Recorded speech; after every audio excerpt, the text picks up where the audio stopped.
When most people think of electives, they often think of classes that don't require much outside involvement. Academic Decathlon, or ACDEC, is an elective that is challenging and competitive, yet rewarding. Students participate in essays, speeches, interviews, and 7 rounds of competition. Believe it or not, there are students who actually enjoy overachieving. It's a lot like AP courses except times 10 because you have 10 different subjects. So there's a lot of reading and it is really competitive within the own team. So you really just need to have that mentality of I need to get my stuff done like any other course. I just have to think of ACDEC as less of an extracurricular and as more of like an actual class that I have to get the work done for. Because even though my grade won't suffer, like the team performance will suffer, so I just have to mentally think of it as the top priority. Taking ACDEC looks good on a college application. Most students realize that you need to get involved in extracurricular activities at the high school level. But most students, from my observation, are also looking for things that don't clog up their time a great deal. The problem with that is if everybody is joining those things that don't take up a bunch of time, that doesn't separate you from the rest of the field out there. ACDEC requires more attention than most electives, but the students in the class understand how to balance the workload. I have to really schedule out my time and really think about, okay, I have this project to do in my core class, so I really have to make that a priority. But I also have things to do in ACDEC, so you really have to be able to manage your time well and be able to plan things out. When you tell yourself to do something, actually do it, and a lot of high school students don't. So ACDEC really does make you do what you have to do. The most challenging part is just getting through all the material and mastering all the concepts and figuring out everything, especially during the summer, trying to learn everything before school starts, and then just maintaining that same work ethic throughout the school year. ACDEC offers students the chance to learn beyond the classroom. So we're trying to give students an opportunity to work a little bit harder, to put a little bit more effort in, and through the process of being involved in something that does take more effort, separating themselves because very few other people will be willing to do that. ACDEC is designed for students who are self-motivated and enjoy the competitive spirit. It's a course that helps to prepare students for life after high school. If you're looking to challenge yourself and your brain, you might consider taking ACDEC. For RACC-TV, I'm Mitchell Roberts. The end of school is quickly approaching and the Deca store has limited inventory. It won't be long before it's all gone. There are still candy bars, soft drinks, chips, and t-shirts while they last. The Deca store will be open before school and between first and second period as long as we still have something to sell. Keep checking back. It won't be long before it's all gone. For RACC-TV, I'm Courtney Black. Believe it or not, homecoming weekend is less than 4 months away, September 6th and 7th to be exact. It would be a good idea to start planning for it now. Yeah, so I can't believe I got 99 on the test. I should get 100. That's not cool. Hey guys, guess what I just heard? What? That homecoming is the second week of school. No way. Yeah, the game's on the 6th and the dance is on the 7th. That's so early. I know, right? But see, the good news is that it's off campus and you get to wear your shoes. Where's it gonna be? It's gonna be at the Frisco Discovery Center. That's cool. Yeah, but see, the good news is that I'm telling you now so that we can go get mums and dresses and dates. So let's go. Woo! The homecoming dance will be at Frisco Discovery Center, which is located at the Dallas North Tollway and Cotton Gin Road exit. The date is Saturday, September 7th. Hopefully we'll be celebrating Friday night's win against Byron Nelson High School.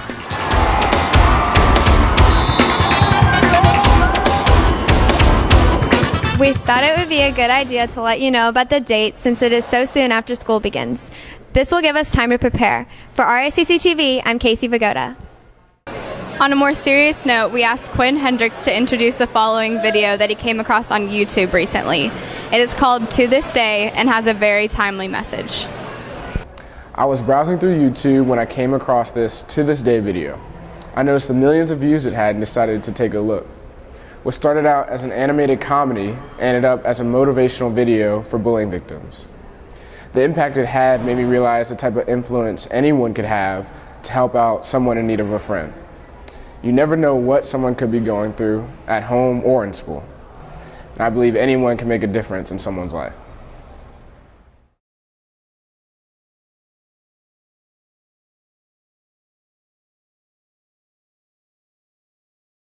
When I was a kid, I used to think that pork chops and karate chops were the same thing. I thought they were both pork chops. And because my grandmother thought it was cute, and because they were my favorite, she let me keep doing it. Not really a big deal. One day, before I realized fat kids are not designed to climb trees, I fell out of a tree and bruised the right side of my body. I didn't want to tell my grandmother about it because I was scared I'd get in trouble for playing somewhere I shouldn't have been. A few days later, the gym teacher noticed the bruise and I got sent to the principal's office. From there, I was sent to another small room with a really nice lady who asked me all kinds of questions about my life at home. I saw no reason to lie. As far as I was concerned, life was pretty good. I told her whenever I'm sad, my grandmother gives me karate chops. This led to a full-scale investigation, and I was removed from the house for 3 days until they finally decided to ask how I got the bruises. News of this silly little story quickly spread through the school, and I earned my first nickname, Pork Chop. To this day, I hate pork chops. I'm not the only kid who grew up this way, surrounded by people who used to say that rhyme about sticks and stones. As if broken bones hurt more than the names we got called, and we got called them all.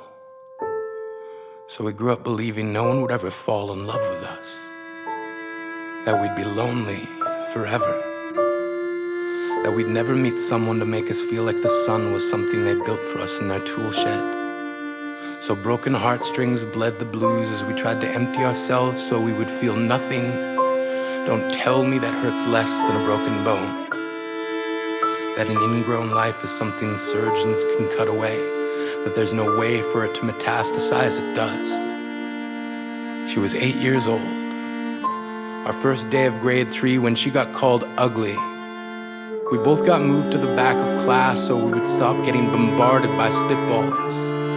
But the school halls were a battleground where we found ourselves outnumbered day after wretched day. We used to stay inside for recess because outside was worse. Outside we'd have to rehearse running away or learn to stay still like statues, giving no clues that we were there in grade 5. They taped a sign to the front of her desk that read, "Beware of dog." To this day, despite a loving husband, she doesn't think she's beautiful because of a birthmark that takes up a little less than half her face. Kids used to say she looks like a wrong answer that someone tried to erase but couldn't quite get the job done. And they'll never understand that she's raising 2 kids whose definition of beauty begins with the word mom, because they see her heart before they see her skin, because she's only ever always been amazing. He was a broken branch grafted onto a different family tree. Adopted. Not because his parents opted for a different destiny. He was 3 when it became a mixed drink of 1 part left alone and 2 parts tragedy. Started therapy in 8th grade. Had a personality made up of tests and pills. Lived like the uphills were mountains and the downhills were cliffs. 4/5 suicidal, a tidal wave of antidepressants, and an adolescence being called pauper. 1 part because of the pills, 99 parts because of the cruelty. He tried to kill himself in grade 10 when a kid who could still go home to mom and dad had the audacity to tell him, "Get over it." As if depression is something that can be remedied by any of the contents found in a first aid kit. To this day, he is a stick of TNT lit from both ends. Could describe to in detail the way the sky bends in the moments before it's about to fall. And despite an army of friends who all call him an inspiration, he remains a conversation piece between people who can't understand. Sometimes being drug-free has less to do with addiction and more to do with sanity. We weren't the only kids who grew up this way. To this day, kids are still being called names. classics were Hey Stupid, Hey Spaz. Seems like every school has an arsenal of names getting updated every year. And if a kid breaks in a school and no one around chooses to hear, do they make a sound? Or they're just background noise from a soundtrack stuck on repeat when people say things like kids can be cruel? Every school was a big top circus tent, and the pecking order went from acrobats to lion tamers, from clowns to carnies. All of these miles ahead of who we were freaks. Lobster claw boys and bearded ladies, oddities juggling depression and loneliness, playing solitaire, spin the bottle, trying to kiss the wounded parts of ourselves and heal. But at night, while the others slept, we kept walking the tightrope. It was practice, and yes, some of us fell. But I want to tell them that all of this is just debris left over when we finally decide to smash all the things we thought we used to be. And if you can't see anything beautiful about yourself, get a better mirror. Look a little closer. Stare a little longer. Because there's something inside you that made you keep trying despite everyone who told you to quit. You built a cast around your broken heart and signed it yourself. You signed it. They were wrong.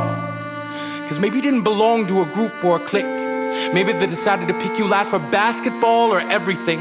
Maybe you used to bring bruises and broken teeth to show and tell but never told. Because how can you hold your ground if everyone around you wants to bury you beneath it? You have to believe that they were wrong.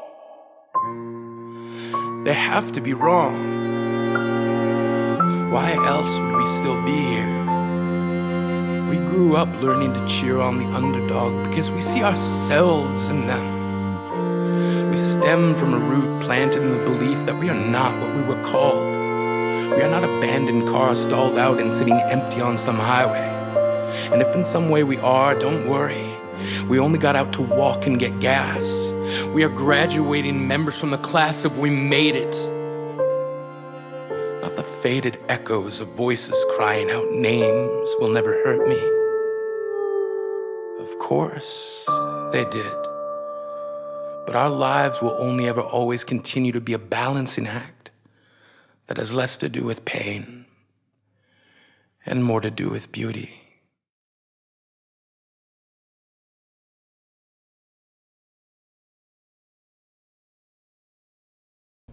Good morning.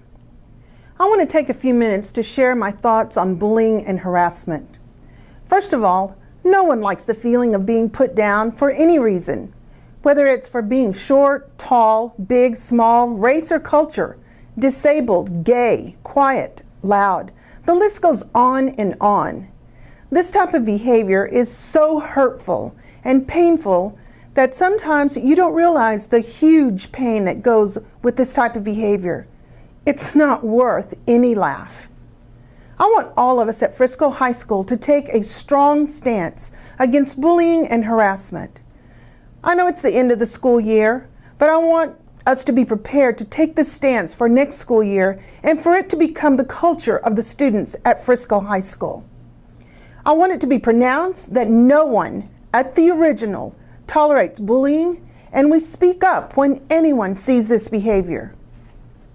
This upcoming Monday, we're going to watch a video during second period that was created by students in Frisco ISD, and I want to thank some of our very own students for being such a big part of this outstanding video.